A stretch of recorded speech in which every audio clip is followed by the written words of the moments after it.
ఈ లోకం ఒక మాయని తెలుసుకున్నాను. ఏది నా సొంతం కాదనుకున్నాను. తప్పిపోయిన కుమారుని నేనైతే నా కొరకై నిరీక్షించే తండ్రి నా యేసు.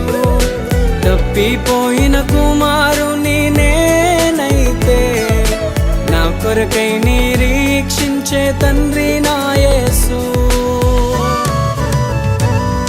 ఈ లోకమంతా నేను వెతకినా నాకు లేదయ్యా ఎక్కడా ఆనందం.